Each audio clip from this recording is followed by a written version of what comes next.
لەگەڵ کۆتەهاتنی وەرزی هاوین دیسان ڤایرۆسی کۆڤید-19 لە نیویۆرک و سەرتاسەری ئەمریکا لە هەڵکەشاندایە. داکتەر فرێدریک دەیڤس لە بەشی چاوتێری فریاکەوتن لە ناوەندی پزیشکی جووەکان لە لۆنگ ئایلەند کار دەکات کاتی کۆڤید-19 سەری هەڵدا بەترین دۆخی پەتاکەی بینی. دەڵێت ئێستا بەرزبوونەوەی بەرچاوی کەیسەکان لە ژووری فریاکەوتنەکەیدا دەبینێت. لە ماوەی چەند هەفتەی ڕابردوودا بە دڵنیایی و بەرزبوونەوەی بەرچاوی ژمارەی حاڵەتەکانمان بەدی کردووە. بەشێکی زۆری نەخۆشەکان بۆ نەخۆشێکی تر دێن کەچی بۆمان دەردەکەوێت تووشی کۆرۆنا بوون. بەم دوایە لەنێو کەسانی کە پشکنینی کۆڤیدیان بۆ دەکرا لە سەدا 2 بۆ 4 کۆڤیدیان هەبووە، بەڵام لە هەفتەی ڕابردوودا ئەو ڕێژەیە بەرز بۆتەوە بۆ نزیکەی لە سەدا 12. بەپێ ئەو ئەمارانەی لەلایەن بەڕێوەبەرەتی تەندروستی شاری نیویۆرک بڵاوکرامنەتەوە، لە سەرەتای مانگی حەوتدا بەگشتی نزیکەی 250 کەیس لە هەفتەیەکدا لە سەرانسەری شارەکەدا هەبووە، بەڵام ئەو ژمارەیە لە مانگی 8 بۆ نزیکەی 750 کەیس بەرز بوونەتەوە.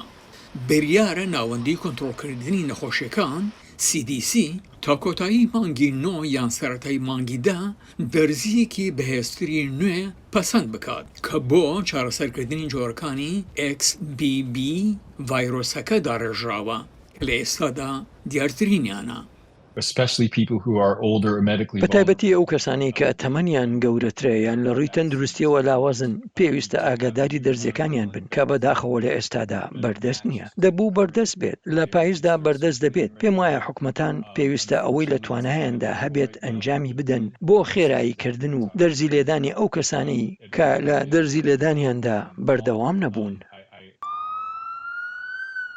یەکێک لە جۆرە نوێیەکانی نەخۆشیەکە کە نیگەرانی لە نێوان شارەزایانی تەندروستیدا دروست کردووە ناوی BA2.86 تا ئێستا تەنها لە ژمارەیە کەیس پێشاز کراوەتەوە لە سەرانسەری 6 وڵاتدا. دکتەر ناش دەڵێت ئەوە شتێکە کە ئێمە لە نزیکەوە چاودێری دەکەین.